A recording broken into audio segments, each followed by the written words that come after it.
Last year, our agency helped over 120 e-commerce brands generate over $50 million in revenue through email marketing alone. We've audited hundreds of Klaviyo accounts, sent millions of emails, and tested countless strategies from stores doing anywhere from 6 figures to 9 figures per year. Today, I'm going to share the 9 strategies that have consistently driven results for our clients. Whether you're running a store that's still starting out or you're already scaling past 8 figures per year, these strategies will help you unlock hidden revenue inside your email marketing channel. Firstly, full stack agencies don't know email. When we start working with most of our clients, they're already doing email marketing. It's not new to them. And many would be doing what most people would consider decent. They're probably generating anywhere from 20 to 25% of their revenue through the channel. But this is what we kept discovering over and over. It started to become a pattern. Brands that were using full stack agencies had email channels that were underperforming. And why is this? A full stack agency, they're someone who handles your Google ads, your Facebook ads, maybe your website and your CRO, your email marketing, and maybe even your socials. And for many of these agencies, they started off doing just one thing. So they might be amazing at ads as that's what they started with, but then they upsell you email and it's just something they're not as good at. And then email becomes an afterthought. It's another service they just tack on without the depth of expertise needed to run the account to a high level. I've audited hundreds of accounts that are using full stack agencies and I've taken clients from plenty of full stack agencies. Sorry to a full stack agency if you're watching this, but it's because their strategies are almost always inadequate. If you're someone who's watching this and you're currently using a full stack agency, I recommend you go and get an audit of your Klaviyo account from a specialist. You're likely leaving hundreds of thousands of dollars on the table depending on the size of your brand. I've seen it time and time again. When brands switch from a full stack agency and they hire a specialist, they almost instantly increase their email revenue by 50 to 100%. The reality is simple. Email is a completely different skill set from ads, and someone who sits inside Klaviyo accounts, living and breathing it every single day across dozens of brands, they're going to pick up on things that generalists miss. So for the second lesson, we're going to be talking about the pop-up form. Your pop-up form is the highest leverage point inside your Klaviyo account. And what do I mean by highest leverage?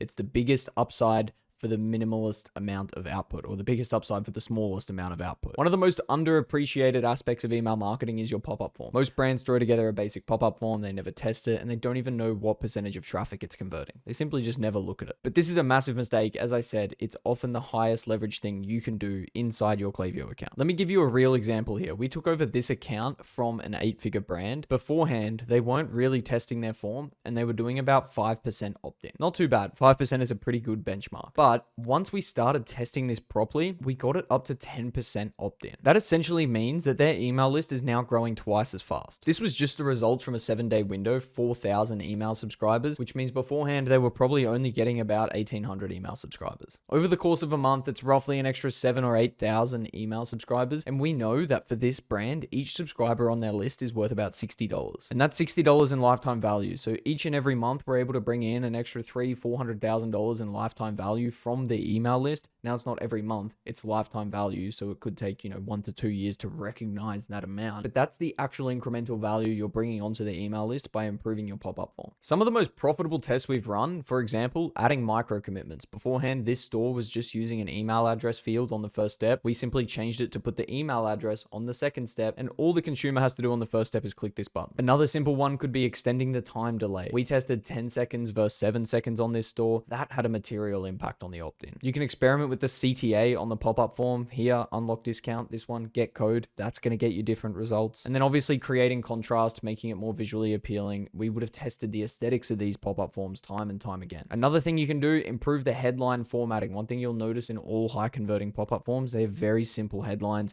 It's the key part of the message. It's the key part of the pop-up form. If you're running an e-com brand, you would know this, but small improvements to your conversion rates drastically reduce your customer acquisition costs. Moving from 5% to 10% opt-ins can completely transform your economics. Lesson 3, your flows need complete restructuring. When we take over accounts, we almost always rebuild all the flows from scratch rather than just trying to fix what's there. This might seem extreme, but most of the time this does yield better results. Now, there's obviously exceptions to this. We have come into accounts where the flows are pretty good and you can make tweaks and move the needle quite significantly, but a lot of the time we do just reinvent these from scratch. A proper email flow ecosystem needs to guide customers through every step of their journey without gaps. At a minimum, you're going to need a lot of these flows that you see on the screen here. The welcome flow, the cross-sell flow, replenishment flow, win-back flow, abandoned browse flow, abandoned cart flow, abandoned checkout flow, abandoned site flow.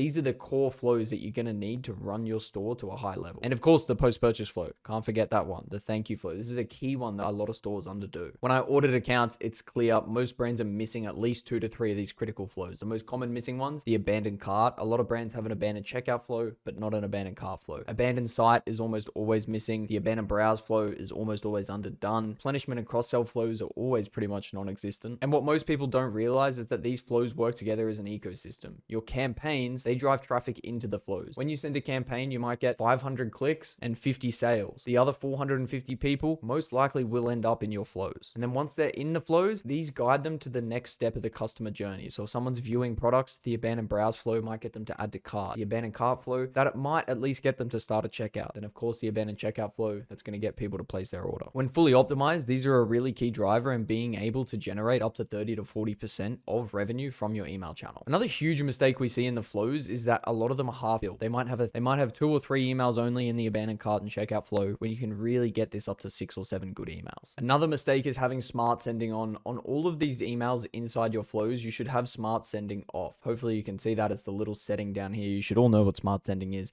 but having smart sending on your emails means that people aren't going to get these timely messages. You need to have smart sending on when you're sending campaigns, but turn it off in your flow emails. If someone abandons checkout, we want them getting the abandoned checkout email. We don't want them to get a campaign, however. They can get skipped in that. So make sure you have your smart sending off inside your flows. Fourth lesson I want to speak about is segmentation, and how specifically segmentation complexity will completely kill your results. One of the most surprising things that I discover when I audit accounts is that people use very complex segmentation, but this often hurts results rather than helping them. People have a preconceived idea where you need to get super personalized with your email campaigns, which means you really need to be getting complex with your segmenting to achieve good results. Realistically, the personalization is going to be better served inside your email flows, and then your campaigns are going to be better served to send broad and drive engagement. For example, let's take a look at this account. It was run by a previous agency. They had all sorts of different segmenting, window shoppers, VIPs, repeat buyers. It was really chaotic, and a lot of their segmenting was changing campaign to campaign quite dramatically. Now, they were getting sort of 20 or 43, 39% opens, around 22,000 people opening their emails, or 24,000 people opening their emails maybe on a good day. We take over around here in November, straight away, 58% open rates with 35,000 people opening it. Look at the change in segmenting here. It is so clear. Back in this email, 41% open rates, 23,000 recipients opened the email. That's on October 15th. A couple weeks later, November, we take over. We run a simple segment, one segment here, 58% open rates, 35,000 recipients opened their email. That is a dramatic increase just with one segmenting change. This brand was even sending flash sales out to these segments, trying to be really personalized and really complex with what they were doing, but they were only getting like $15,000 in sales from a flash sale. We can send to a broader segment across 2 campaigns, generate pretty much the same amount of revenue with no flash sale attached. You can see in October here, they sent 3, 6, 9, 11 campaigns and did a decent amount of revenue, but we're able to just send more campaigns to a broader list, get the same amount of revenue, and we don't need to run discounts. And then when we do run discounts, we get even better results. The simpler approach consistently outperforms complex segmentation every day of the week. For day-to-day campaigns, we typically use just a few core segments. Engaged or active subscribers is going to be the best way to get broad engagement. Once you have really good deliverability, you can even just send out to the master segment. Here we did that, and we still got 54% open rates when sending to their entire list. And then occasionally we'll loop in specific VIP customers, even if they're not particularly engaged. Even for fashion brands that send to multiple demographics like men's and women's clothing, over segmentation can exclude potential buyers, and it will do that. If you only send men's products to men, you miss all the partners, spouses, wives, girlfriends who might want to purchase as a gift. Unless you have a specific reason to segment more narrowly, broader is always going to be better for your e-commerce.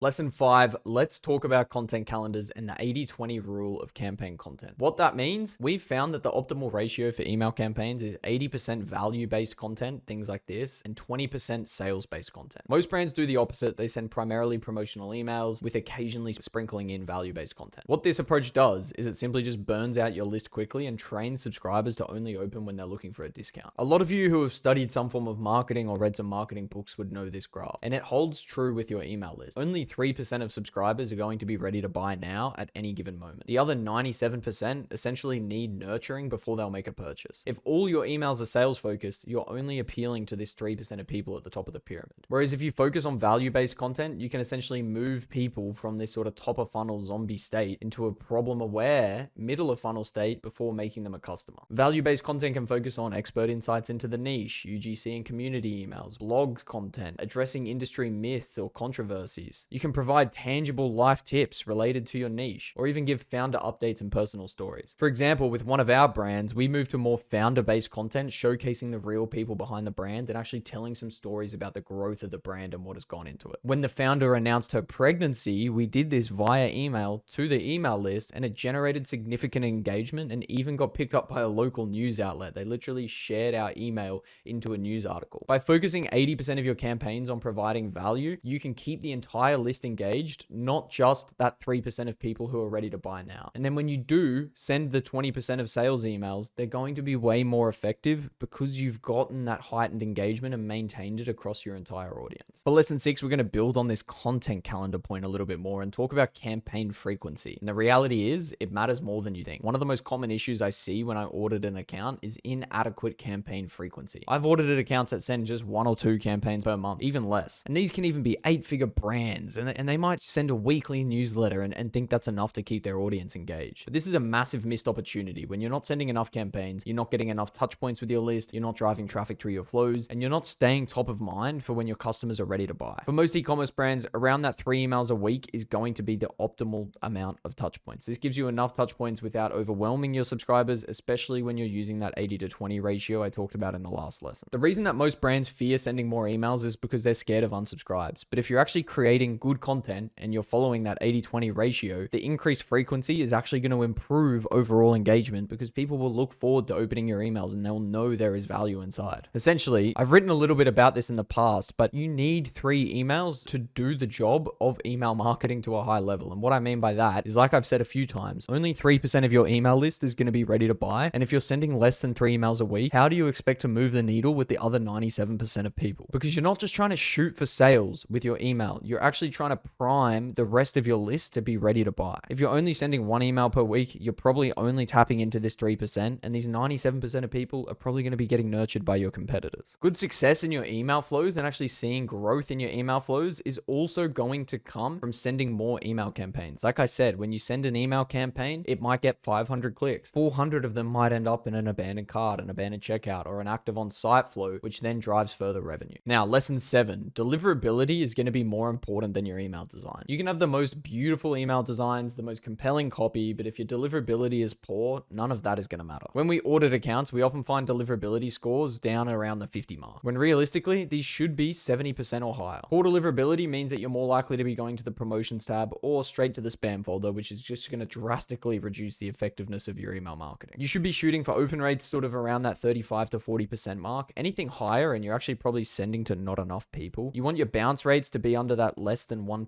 benchmark here. Spam complaints pretty much near zero, less than 0.01%. We hardly want anyone ever reporting our emails for spam. For example, we see this brand actually has a little bit of a higher unsubscribe rate in recent times, up around the 0.48% mark, but we can see there's some troublesome unsubscribes in our email flows. So the welcome series is a little bit higher, which might actually indicate that people are just receiving the discount code in the welcome series and unsubscribe rate. Unsubscribe rates, you do want this less than the 0.3% mark. Here, it's actually a little bit heightened in this account, although all the other metrics are really strong and our deliverability score is 92. So that does tell us it's not much to worry about, but we can actually diagnose this below. So we can actually see in post-purchase flows and in welcome flows, we have a heightened unsubscribe rate. So we do maybe need to address what the traffic quality is when they're coming into this flow. There are some campaigns with some higher unsubscribe rates as well, but you do find when you first start increasing your campaign cadence, a good portion of unengaged subscribers on your list will just come through and unsubscribe straight away, which is fine. That's what we want in the long run. How can you improve your deliverability? Well, you don't want to be sending to unengaged subscribers, so you need to be filtering them out if you're segmenting. You need to be properly warming up your domain. If you haven't sent an email in 6 to 12 months, don't just go blast your entire list. Try to avoid spammy subject lines and trigger words. Don't send low quality content. If you want to get open rates and click rates like this, your content needs to be really, really peak. And you need to be cleaning out your dead subscribers. So you can actually do that with different sunset flows and sunset segments. Set up a sunset segment like this. Filter it for people who have received more than 10 emails in the last 200 days but haven't interacted with any of them, and of course they haven't placed an order. Once someone satisfies this, you can put them through a sort of last chance flow saying, hey, we're about to kick you off our email list. And if they still don't interact, then you can just clean them off the list and suppress them. If you want some hacks for improving your deliverability and getting engagement like this, I also recommend incorporating plain text emails. These often will have better deliverability, get better engagement, which will then improve your deliverability. It's kind of a double-edged sword. This is one of the biggest needle movers. As you can see in this account, when we sort of took it on, there was sort of consistently around this 58, maybe as good as 74 in some months, but now we've got it up around the 92 mark in the last 30 days specifically. Have seen some really good growth. Now, lesson 8, the second last lesson, systematic A/B testing is non-negotiable. Take a look at this screen here while I'm saying what I'm about to say. Look how many A/B tests are running. The brands that see the most consistent growth from email marketing are relentlessly testing every aspect of their channel. Not only do you need to be running A/B tests consistently, you need to be testing the right things. Changing something like button color, sure, maybe it'll move the needle a little bit if you're out of ideas, but doing that and things like slightly rewording call to actions, they're probably rarely going to move the needle. Instead, we need to be focusing our testing efforts on high leverage variables. For an example, this is an abandoned checkout flow. One thing that we would have done before this is test the time delay. So you can actually run a 2-hour versus a 1-hour time delay, send 50% of the traffic down the 1-hour time delay, 50% down the 2-hour time delay. It's going to be really good for nailing the timing of your flows. You can test your subject lines. Running A/B tests on your subject lines, great way to improve opens. You improve clicks, which means you'll probably get more placed orders. Content angles. As you can see here, we've run 2 emails in this flow before. We would have been testing different content. One set of content in email A, one set of content in email B. You run these against each other. You're going to be able to see which one yields better results. Email designs versus plain text. You can sort of A/B test these throughout your flows. A little harder to do, but it's going to be high leverage. And another test is just adding more emails. Once you get to sort of this point, we can see here, this email, not too bad, but we actually add a last email here and it gets way better engagement than the previous email. For your sign up forms, you're going to be able to see some tests we've run here. So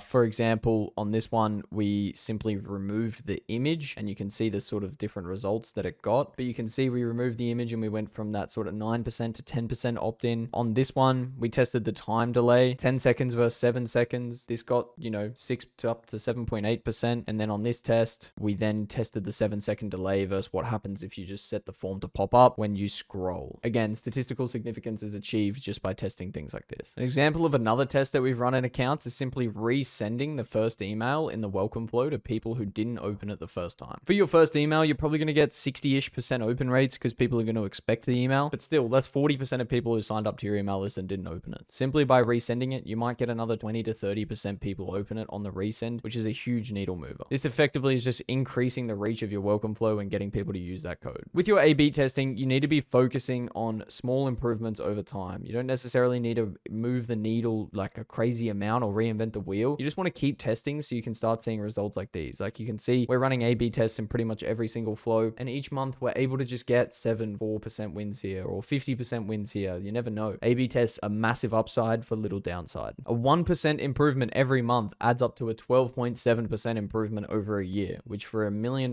business is huge growth. Lesson 9, your email performance during a downturn will reveal true expertise. Anyone can generate good email marketing results during periods like Black Friday. The true test of an email marketing account and a store's retention success comes during periods that are outside of peak season, downturns, Q1, economic instability, cost of living crises. For example, here in Australia in early 2025, most e-commerce brands were struggling. We're in a bit of a cost of living crisis. The economy isn't so great. Most brands were shrinking year on year. Couple that with the fact you're just coming out of Black Friday and there's a bit of consumer fatigue. It wasn't very pretty for most brands. However, many of our clients were still growing year on year, with some of our accounts growing over 100% year on year. This doesn't happen by accident and it's not a fluke. It's about having the right strategies in place to run an account to a high level, even when you're not running promotions and sales during times like Black Friday. When coming out of Q4, a slowdown is inevitable, but most brands spend all their time trying to chase promotions so they can keep their revenue up high. This leads to long-term discount fatigue and just trains your customers to expect discounts. Instead, you should be focusing on strategies like these in business as usual periods. Founder updates and personal stories, product education and different use cases. We want to communicate what problems we're solving. Cultural moments, relevant trends, anything pop culture that you can tie into your content to keep it entertaining. Community building and UGC showcases. This is the social proof you need to keep people buying even when you're not on discount. And value-driven content related to your niche. Successfully navigating these slower, non-promotional times is your key to being profitable year-round. But not only that, it sets you up for further success when you get to those peak seasons at the end of the year. These 9 lessons have consistently driven results for the brands that we work with. Brands like Lilo Active, an 8-figure activewear brand in Australia. For example, example, we took their account from a full stack agency and went on to improve their result by 120% year on year. Or Voomi, a rapidly scaling brand here in Australia, where their email list is now one of their biggest assets, where they're able to get up to 40% of revenue from the channel each and every month. If you'd like us to do the same for you, book a call using the link in the description below this video. Thanks for watching, and I'll see you in the next one.